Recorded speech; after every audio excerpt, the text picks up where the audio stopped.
talk about paradise. Yes, Adam and Eve, they were put in paradise, as we had shared in another video. It was like a nursery that Yahweh had made for them. It was perfect. And they didn't even need to do anything. They were totally maintained. It was just a perpetual, beautiful garden. And, you know, there may have been dwelling places there. We don't know. And that we do know that there was a garden in Eden.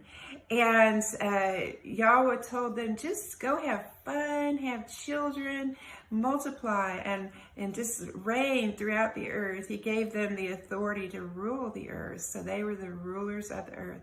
And that is our mom and dad. We all come from them. And so that paradise is in our heart.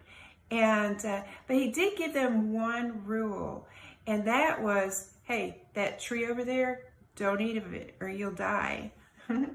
So just as the laws of science, that Yahweh put those in place to hold the earth together and make it operate properly, he gave a spiritual principle as well. And that is, and he explained it, Yeshua did when he was on earth, is that if you sin, you're the slave of Satan. And so what happened was Satan actually showed up there in the garden.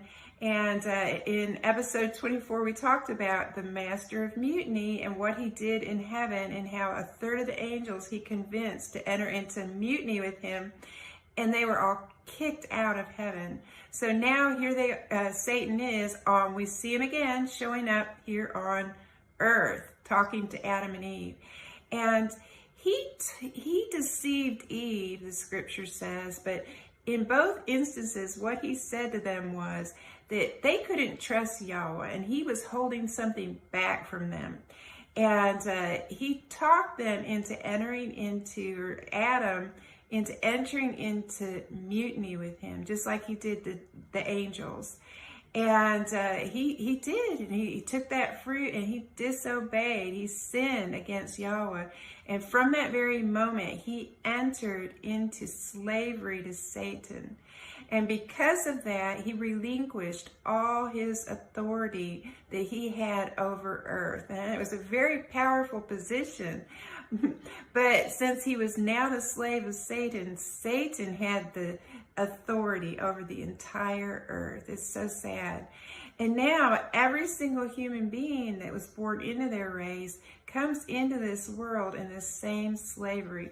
You know, we don't have to tell our children to obey. We have to tell them to obey, but we don't have to tell them to disobey, because that's something that is put in our heart from our ancestors. It's inherited in us.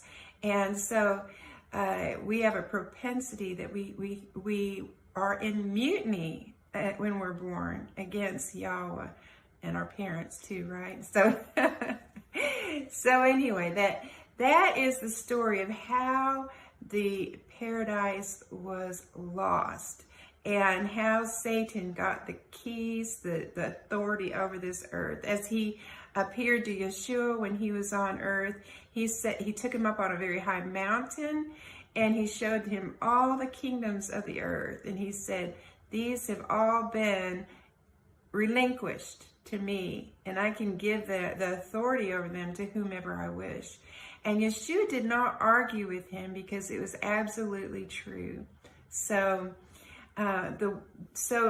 what Yeshua came to do is to pay the sacrifice for what we had done in Adam's race, and to be the portal that we can enter into a new race, his race, that is sinless and has the authority over this earth once again.